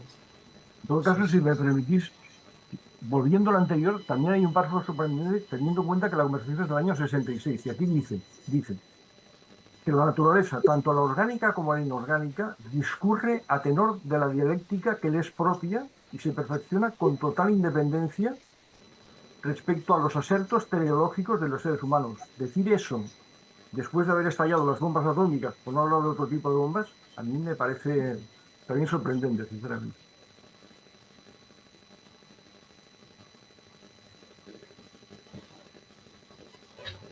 Perdonad, ¿tenéis un ruido de fondo o solo lo tengo yo? Como alguien hablando. Hay un zumbido de fondo, sí. ¿Sí que sí? Es como una conversación. Nos están pinchando. Creo que tenéis que mutear los audios. Es que... A ver si... Ahora. Yo no digo nada. El mío, a ver si soy yo. No. No, ha sido el de Antonio. Ah, Oye, Gerard, habéis cerrado y... sí, sí. No, el tuyo no. Ya está. Bueno, ya está. Podéis abrirlos. Igual ha sido una cosa... De cualquier manera, continúa actuando un azar insoslayable. Y este azar surge precisamente del decurso puramente causal del acaecer natural. En este aspecto, a la praxis humana se le enfrenta una naturaleza uniforme y cuando yo ejerzo cualquier actividad social para la cual se requiere el conocimiento de las leyes de la naturaleza, el conocimiento de la psicología de los humanos, etc., resulta que en este complejo actúan unas leyes que yo no puedo invalidar. En virtud de mi conocimiento puedo ejercer cierta influencia transformadora sobre la realidad exterior, cuyas leyes actúan sin mi concurso. Y en esta relación me encuentro yo como productor en la economía o como artista o filósofo enfrentado a una realidad unitaria cuya uniformidad se ha de entender a su vez en el sentido de una identidad, de la identidad y la no identidad. Koffler. Y en esta relación, ¿cuál es el sentido de la frase de Marx, incluida en los manuscritos filosóficos económicos, que dice que la naturaleza sin el hombre no es nada? Lukács. Estás situando a un Marx idealista frente al Marx, o sea, los manuscritos de París. ¿No? Pero es que están mezclando churras con merinas constantemente. ¿Qué importará lo que diga Marx en los manuscritos? Si lo está relacionando con la noción de identidad, de la identidad y no identidad de Hegel, y Porque luego mezclándolo con la teoría de los están construyendo complejos. un marxismo un marxismo en el cual ya Marx, desde que tenían pocos meses y dejaba de mamar los viernes de la teta de su madre, sabía lo que iba a decir. O sea, en lugar de pensar en un Marx como un señor inteligente que va pensando y va cambiando de ideas, y va descubriendo cosas y va dejando otras, es un Marx que desde el principio es un pensador orgánico y hay que justificarlo todo. Y, oiga, pero ¿no me está usted tocando al Marx de los manuscritos? Pero pues a lo mejor sí, o yo qué sé, ¿no? O sea, estamos en esos debates del marxismo como toxicidad, ¿no? Pues que después de todo, él mismo podría haber dicho, Lukács podría haber dicho, sí, bueno, ¿y qué? El señor de 26 años, Marx, que escribe los manuscritos, dijo eso. Sí, bueno, ¿y qué? Me parece una parida. Pues yo qué sé, ¿no? O sea, que sería el debate sano. Entonces el otro podría decir, no, usted está cayendo en un materialismo grosero. Ah, no, lo tenemos que justificar viendo cómo evoluciona Marx. No, lo tenemos que justificar pensando críticamente nosotros, ¿no? Y y leyendo a los clásicos y dejándoles en sus, ¿no? Vaya. Pero entonces, Joaquín, lo que acabas de decir a mí me parece muy, muy interesante y muy bien formulado. Yo lo suscribo. Pero entonces, mi pregunta es, eso me parece sensato, me parece razonable, pero ¿cómo es que lo hemos pensado durante tanto tiempo y tanta gente de otra forma distinta? ¿Cómo es que hemos mirado a Marx como Mm, un todo orgánico en el que, Mire, en lugar de yo lo he pensarlo hecho como que muchísimo. tú acabas de comentar, alguien que piensa una cosa en un momento determinado, piensa al cabo de cierto tiempo que había metido la pata y que no tenía demasiado sentido, rectifica o pule o lo que sea. Y hemos pensado que todo había que... Pero eso lo hemos pensado, ¿no? No, no, La tradición está llena de gente que ha intentado hacer esas cosas, ¿no? Entonces, bueno, es un poco sorprendente, ¿no? Dicho de yo lo he Marx, hecho, dicho de Hegel, yo lo he dicho de pensado Popper, dicho de 40 quien sea, años, de 40 Neuer, de quien años, sea, ¿no? No sé. a partir de los 20 que empecé a saber quién era Marx. Yo he pensado eso. Es así, yo sí, sí. Hemos estado en la iglesia marxista-leninista. Sí, pero eso ya es una explicación. Es posible que durante cierto tiempo, para mucha gente, el marxismo se haya vivido como una religión. No sé. Como, como una forma de justificar que va a haber una salida cuando la experiencia es Sí, terrible, claro. sí, sí, En no el sé. franquismo, pues bueno, sí, claro, claro, claro. Sí, Sí, sí, sí. yo creo, vaya, sí. Yo pienso exactamente igual en esto, ¿eh? Exactamente igual. Y se ha puesto, y en el tema de la ciencia yo ya no me puedo aguantar más, pero tengo que decir algo. Es que se, se habla de leyes de la naturaleza, pero yo no sé si existen leyes de la naturaleza. Pero si todos son modelizaciones, No, no. abstracciones, simplificaciones artificiales de la empiría para llegar a algo, ¿se puede demostrar el principio de conservación de energía en su totalidad? No se ha hecho eso, no se ha demostrado. En algunos sistemas sencillos sí que existe conservación de energía, pero en total generalidad no. No se puede hablar de leyes de la naturaleza. Entonces, eso ahí es crear un dato trascendente.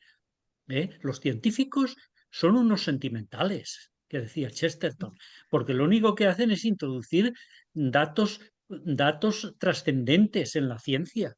En primer lugar está el azar. El azar es un torpedo en la línea de flotación del determinismo. Luego está la modelización. La modelización se usa para simplificar artificialmente la realidad y poderla manejar. Por eso podemos darle al interruptor de la luz y la luz se enciende, a mayor honra y gloria de las compañías eléctricas, dicho sea de paso. Bueno, y todo este tipo de cosas, la realidad está en segundo plano. La temperatura no es la realidad, es un número convención. Si medimos la temperatura en grados centígrados, es un número. Si lo medimos en grados Fahrenheit, es otro número. Y eso es una pura convención. La ciencia lo que te dice es que tiene que existir una línea universal de calentamiento en el cual hay unos homeomorfismos crecientes que van de esa línea de universal de calentamiento a la recta real y unas aplicaciones. Morfismos son la palabra griega de origen griego que se utiliza para para llamar a la aplicación de una línea universal que se llama variedad unidimensional de calentamiento a los números concretos que son la temperatura. La realidad no es el número de temperatura, eso es una convención. Sí, La realidad es el nivel de calentamiento, que además es subjetivo, porque cada uno puede tocar un cuerpo y parecerle que está frío y otro parecer que está caliente, pero la ciencia hipotetiza que existe algo que es universal. Eso es lo que se denomina la ley cero de la termodinámica. La existencia de una variedad diferencial con una serie de características de tipo formal que no vienen al caso, que es en la que están situados los niveles de calentamiento desde lo más frío a lo más caliente y va de menos infinito a más infinito, que es otra abstracción, porque el infinito nosotros no hemos llegado nunca, ni por la derecha ni por la izquierda, porque el infinito es inasequible para la empiría. Entonces, suponer que existe eso es un dato trascendente que necesita la ciencia para poderlo bajar a la realidad de las temperaturas empíricas, que es el número temperatura que nosotros leemos en el termómetro cuando nos lo ponemos aquí debajo del sobaco y decimos que bien, no tengo fiebre. Entonces, todas estas cosas, porque se tiene una fe desmesurada en la ciencia. Eso hay que corregirlo, hay que ser más crítico. Yo he perdido el fe en la ciencia, me dedico a 60. Lo mismo que tengo de Forofod del Levante, llevo dedicándome a la ciencia. Entonces, he perdido la fe, quiero decir, pero yo sé que la ciencia ha contribuido a quitar muchas telarañas de la cabeza de la gente. El rayo no es la manifestación de la cólera de Dios, sino el choque de dos masas nubosas con diferentes cargas eléctricas que producen un ruido, etcétera, etcétera. Bueno, eso lo saben todos los niños de teta. Entonces, pero vamos, que la ciencia se ha desvirtuado y el propio Marx, cuando habla de ciencia, da por hecho una serie de cosas que, en fin, que luego se han visto que no son así y que hay que mirarlas. El científico bueno es el científico que dice, de los resultados empíricos que hemos hecho en esta investigación, sugieren que posiblemente esto sea debido a eso. Esa es la manera de hablar del científico bueno. El científico malo dice, no, esto es una ley. No, las leyes tienen excepciones. Y la excepción a veces se carga la regla, no solo confirma la regla, sino que se carga la regla, se carga la ley. Eso de las leyes tendríamos mucho que hablar. Yo ahora me estoy enrollando demasiado, pero vamos, es que como aquí se da por hecho que las leyes de la naturaleza son algo admitido por todo el mundo, pues yo como no lo tengo tan claro, digo, hombre, sí, funcionan a veces a cierto nivel, de determinada escala, pero lo que se hace es modelizar. Yo todos los días utilizo modelos matemáticos para aproximarme a la realidad y funcionan bastante bien, y las abstracciones igual, es lícito hacer abstracciones, pero hay que ser consciente cuando uno hace una abstracción de saber que la está haciendo y de las consecuencias que conlleva hacer una abstracción. Claro, pero creerse las propias mentiras, eso ya es de ser bobo. Hemos llegado a un nivel de desarrollo de todo como para no creerse este tipo de cosas. Y perdón por la longitud de la intervención. No, me parece muy interesante, pero fijémonos que Lukács sitúa la posibilidad del azar en las relaciones sociales y en el desarrollo de la psicología humana. Pero para él existe por encima del devenir del ser humano una realidad total y totalizadora construida a base de leyes.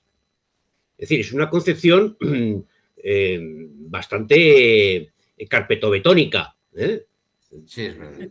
Después de toda la discusión de principios del siglo XX sobre la filosofía cuántica y la filosofía de la teoría de la relatividad. Es decir, habla de las leyes naturales que son como una realidad absoluta bajo la cual ocurre pues el comportamiento teleológico del Homo faber que por azar descubre la rueda mientras está trabajando. Pero y niega ese azar a esa realidad, digamos, omnipresente y totalizadora que llama naturaleza. Hay un libro de Agamben que dice ¿qué es la realidad? Y cuenta la historia de un científico nuclear italiano que el tío se desencanta de la física cuando descubre el azar, cuando descubre la probabilidad. La probabilidad es una manera de destruir el determinismo. Y por otra parte, la introducción del azar en la ciencia hace que haya que reducir, que simplificar. La estadística mismo es una contracción de la realidad. Los modelos estadísticos son contracciones de la realidad, porque no se puede seguir el movimiento de todas las partículas de un colectivo porque es imposible materialmente, por lo menos con los medios que tenemos ahora. Entonces tiene que hacer estadística de colectivos, que es lo que hizo William Gibbs en 1876, estadística de colectivos. Y la mecánica estadística es eso, una simplificación de la realidad, porque para manejarla y sacar algo hay que simplificarla necesariamente. Pero ese débito, ese peaje que se tiene que pagar, el científico tiene que ser consciente. Lo único que pasa es que hay gente que está en el optimismo científico de tipo decimonónico que no se corresponde con el desarrollo de las ciencias actuales, ni mucho menos. Yo sé que nos vamos fuera de tema y por lo tanto no voy a introducir, simplemente que yo discrepo de algunas de las afirmaciones del compañero. Es decir, desde mi punto de vista, claro que existen leyes naturales, ¿no? Sin ningún tipo de duda. Y desde luego que la ciencia se puede modificar, que es revisable, que modelizar es modelizar y por lo tanto, digamos, no es una copia exacta de la realidad. Todo eso estamos totalmente de acuerdo, no hay ningún problema. Pero también la desvalorización que a mí me pareció entender del conocimiento científico, pues hay un paso de gigante desde mi punto de vista. Es que se ha abusado excesivamente. Se ha abusado y mucha gente habla sin saber, como yo hablo sin saber de filosofía y de muchas cosas, pero es que de eso hablo sabiendo. Pero, Lo poco que sé, lo sé de eso. Pero ahora más bien la tendencia es en contra de ese abuso, ¿no? Porque lo que ahora rige en muchos sectores sociales es el antirracionalismo que tiene la componente de anticientificismo, anticiencia, ¿no? Hay gente que defiende teorías como la Tierra plana, como defiende teorías como que la teoría de la evolución tiene valor. Todo eso está ahí. Hay mucha gente en el mundo que opina esas cosas, ¿no? Hombre, eso es válido, que eso está bien. Claro, esas cosas pueden llegarse al extremo de lo que tú dices, evidentemente. Yo estoy conforme en eso, que no sé, pero vamos a hacer ciencia de decir que la Tierra es plana, pues no está nada claro. Es decir, pero en cambio sí que está claro que no es plana, luego, por tanto eso es una afirmación universal, ¿no? Sí, pero yo no, sí. Si no, ¿no? Sí, lo que pasa es que luego para representarla, lo que se hace es representarla en un plano, la proyección Mercator y todas las proyecciones en los planos se representa así por comodidad. Y entonces la gente se puede hacer la idea de que es plana, pero en realidad la Tierra no es plana. Eso sí que es una verdad que parece que está consensuada, como también es una verdad científica el que el tabaco es una cosa que hay una cierta correlación bastante fiable con el cáncer de pulmón y el uso del tabaco.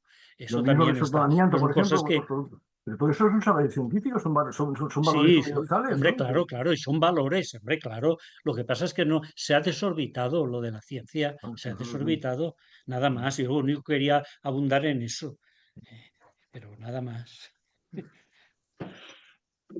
No te enfades conmigo, pero yo creo que has dicho más que eso. No has hecho eso, no has dicho más que eso. Perdón, Salvador. Ricardo, una pregunta. ¿Quieres decir que la ciencia se ha desorbitado en el sentido que ha querido absorber toda otra clase de saber o que se ha desorbitado dentro, por así decirlo, del propio terreno de la ciencia natural o de las ciencias físicas? Porque si tú haces un cierto tipo de crítica, cuando quieres hacer las ciencias sociales o las humanidades, en esto puedo estar muy, muy de acuerdo. Pero no sé si te referías a eso o te referías a otro tipo de crítica que deba hacerse dentro de la práctica científica. Dentro de la práctica científica hay que hacer una crítica de la propia ciencia también. Pero es verdad lo que tú dices. Científico habitual, por así decirlo. Pero eso es Eso está ínsito en la práctica científica, al menos en la buena práctica científica habitual. Claro, claro, claro, claro. Evidentemente, Ahí estamos de acuerdo. debería Sí, estar. sí. Sí, no sé, por poner un ejemplo, no sé, teorías como la teoría de las supercuerdas, científicos físicos importantes la han ridiculizado y han criticado esa teoría como pura especulación. Y me refiero que esa componente que tú dices, y que yo estoy de acuerdo contigo, está también dentro de la comunidad científica, ¿no? Muchos científicos autocríticos, ¿no? Ya sé que hay algunos que no, pero hay Sí, muchos que sí, sí. sí, sí, sí, sí, sí, sí. No, no, yo además he tenido la suerte de trabajar con mucha gente, muchos científicos, que me decían, mira, sabemos muy poco. Y lo poco que sabemos lo hipotetizamos y podemos ir muy poco a poco. Lo de Sócrates me decía, y era Premio Nacional de Investigación Científica, el que me decía eso. Y tenía toda la razón. Y es verdad, ¿no? El tema, por ejemplo, de transición vítrea en polímeros es un tema que no se ha sabido aclarar. Pues si se supiera el origen de la transición vítrea, se podrían fabricar materiales poliméricos a la carta. Y no, el caso es que no ha sido así. Entonces, hay que reconocer las limitaciones que tiene la ciencia, nada más, simplemente eso. Claro. Aquí sí que hay una cosa que había dicho Lucas hace tiempo en estas conversaciones, y es que cuanto más saber científicos tenemos, más descubrimos que ignoramos. Cuando el programa había sido el contrario, la ciencia nos permitirá llegar a conocerlo un día todo. Él decía, cuanto más saber tenemos de ciencia, más sabemos de ignorancia absoluta que tenemos. Más grande se nos Es- hace la es- ignorancia. Pero eso es lo lo pero del eso la buena ciencia lo ha conocimiento. dicho muchas veces, ¿eh? Eso la buena Sí, ciencia lo ha dicho muchas veces antes que Lukács. Sí, Llegó a sí. Raymond, habló de ignoramos e ignoraremos, ¿no? Por ejemplo, ¿no? esto es como la aproximación científica a la realidad, la aproximación asintótica a la realidad. Una asíntota es una cosa que nunca llega a tocar, llega al infinito a juntarse. Eso que luego la ciencia económica ha hecho abuso de todo eso, ¿eh? Ha dicho llegaremos asintóticamente al equilibrio. Nada. Asintóticamente quiere decir que se llega al equilibrio al infinito y que al infinito no se llega porque nosotros no tenemos conciencia ni hemos visto el infinito. Lo mismo que no existen líneas rectas. Hablamos de línea recta, pero la línea recta va de menos infinito a más infinito, pero no lo hemos visto nunca. Hablamos de segmentos, que son trozos de línea recta entre dos puntos fijos, pero el infinito no lo hemos visto. Entonces, llegar asintóticamente a un sitio es decir, bueno, sí, nos podemos aproximar mucho, como cero absoluto.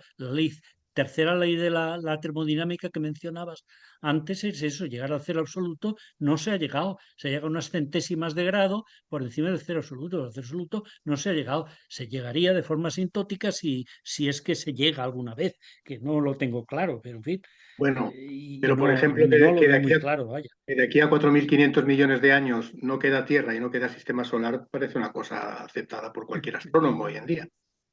Puede ser perfectamente, sí, sí. Sucedió hace 12.500 millones de años, en principio por la comunidad científica de físicos, salvo algún raro, es aceptada. Igual que la Sí, teoría sí, de la relatividad o los fundamentos de la física cuántica, ¿no? eso si no nos lo cargamos antes, cuidado. Sí, sí, Y encender la luz. se encargarán de ajustar o de cargársela, pero no hay otro lenguaje o método mejor que ese, ¿verdad? Para esos asuntos. No hemos desarrollado otro mejor. Vale, vale. Yo lo Perdonad que el No, abuso. quería, no, pues no, un yo placer. lo que situaría aquí es que si todo, o sea, si todo es ciencia, la propia naturaleza rige el azar, mm, es con respecto a resultados, ¿cómo entra entonces la acción humana? O sea, esto es un potenciador del pensar que la acción humana es azarosa en sus resultados. Sí, sí. Eh, Es que desde mi punto de vista, perdonad, incluso pero nosotros la apelación del azar íbamos, no tiene lugar aquí.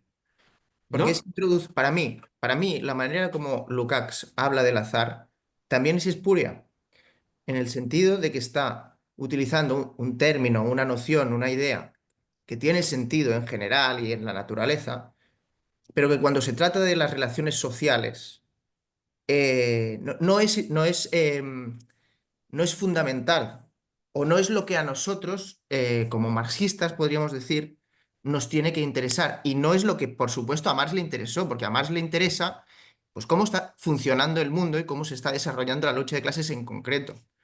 Y en esa cita, ahora lo he encontrado, de la carta de Marx, Marx dice, y precisamente lo contrario que Lukács, dice que la casualidad se tiene que buscar en las condiciones en que estaban los prusianos entrando en París o no sé qué, y que ahí tenía que buscarse la casualidad, o sea, en el movimiento en concreto de lo que se estaba dando. Entonces, para mí, incluso, aunque el azar sea algo absolutamente eh, pues, innegable, podríamos decir, no es lo que aquí nos tendría que interesar, y es algo en lo que se mete Lukács, en estos lodos en los que está, porque está intentando justificar esta dificultad de avanzar en el movimiento democratizante de maneras eclécticas, desde mi punto de vista.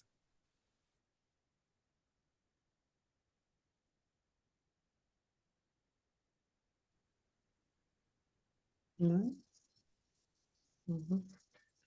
Hay más párrafo que Es sobre todo el hasta el respecto. final Vaya. así. Ujú. Bueno, pues leo Lukács. Voy a convertir ahora en trivialidad un bello aforismo al decir que la naturaleza de la que el hombre ha surgido a consecuencia de diversas casualidades, nada sería sin él en este aspecto. Pero Marx no quiso decir que la Tierra tuviese existencia porque el hombre actúe en ella, ni tampoco que si en Venus y Marte no hay seres humanos, Venus y Marte no existen. Yo creo que nos hallamos ante una de las formulaciones paradójicas del joven Marx, que desarrollaba la idea epicúrea de la necesidad.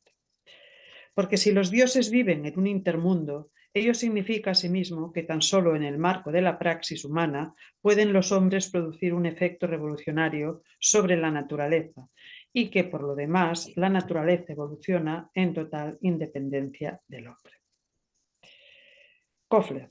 Ciertamente, y es así como hay que entenderlo, pero ahora quisiera retroceder al origen de la pregunta para hacer una postrera observación.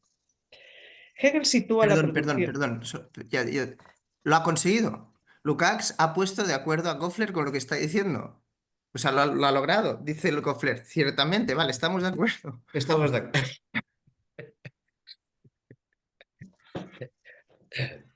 No. Hegel sitúa la producción de la realidad por obra del espíritu como supuesto absoluto en relación con el problema de la producción en la sociedad, cual si estos momentos se hallaran en un mismo plano. ¿No convendría introducir aquí una cesura a fin de que no se produzcan confusiones ni malentendidos? Lukács. Mire usted, yo diría que soy más bien escéptico acerca de la importancia de los planteamientos teórico-cognitivos. Me da miedo que los problemas teóricos cognitivos, siempre y cuando no se les considere como momentos de los planteamientos ontológicos, desfiguren los problemas y establezcan una identidad allí donde no la hay y supongan diversidad donde existe identidad. En la teoría del conocimiento hay que tener un cuidado extraordinario. Me limitaré a mencionar el tan importante hecho de que, para Kant, toda diferencia entre fenómeno y ser viene a esfumarse en lo que consideramos nosotros realidad real, al ser para nosotros el mundo dado, según la teoría kantiana, una mera apariencia que conlleva la cosa en sí trascendente e ininteligible. Para Hegel, en cambio, la realidad consiste en un ente realmente existente y en un mundo de apariencias que en realidad a su vez, que es realidad a su vez. Significa esto que se trata de una tradición tan solo desde el punto de vista teórico-cognoscitivo. Y cuando yo por producción únicamente cabe entender, como es natural, los productos del trabajo en el más amplio sentido, la producción surge como Koffler, producción de la sociedad, Lukács. Bien. Un segundito. Yo creo en el párrafo anterior que Lukács, yo creo que entiende mal a Kant, pero bueno, no lo puedo argumentar porque es muy tarde, pero lo digo aquí simplemente. Me sabe mal decir una barbaridad así, pero pienso eso. Que esa formulación de Lukács no es adecuada. Pues si quieres, añade el comentario y paramos aquí en Bueno, Koffler, sí, en Producción de la comenzamos. Sociedad. En todo caso, no voy a decir nada nuevo, lo que en su momento ya dije. Y yo creo que esa visión de Kant no es adecuada. Kant no está ciego. Kant dice otra cosa distinta. Dice que pensamos con condiciones epistémicas determinadas, no que no conozcamos la realidad. No es que hay un mundo que sea el noumeno y otra la apariencia que hay entre los dos, no. Simplemente que los seres humanos conocemos como conocemos, con nuestras capacidades y condiciones epistémicas, como cualquier otra especie, suponiendo que exista. Y por lo tanto, digamos, su visión será distinta de la nuestra, seguramente. A mí que es que hay niveles de realidad. Sí, sí, claro, por resultado. Eso por resultado, claro. Ya. Bueno, compañeros, muchas gracias por Pues si todo. queréis lo dejamos aquí, ¿no? Bueno, son las... Sí. Cerrar aquí. Sí, Detengo son la las- grabación. Detengo la Una grabación. cosa, podríamos ponerlo en la página 100 al final de todo, o sea, recuperar este texto de Lukács y comentarlo. O sea, Desde Koffler. no, desde Lukács, mire usted, yo diría que... Vale. Muy ¿Sí? bien. A ver. Lo dejamos Pues ahí, sí, ¿no? que- Vale, muy bien. Ah, vale, el Lucas del final de la página Sí. 100, sí. La Vale, página pues vaya. Este Bueno, párrafo... al principio de esta página, por así decirlo. Sí, sí, donde habla de Kant, recuperarlo Mire usted, con yo diría tranquilidad. que estoy bien. Mire usted, Con- yo diría que estoy más bien. Sí, mire usted, Sí, yo diría que soy más bien escéptico. Sí, sí. recuperar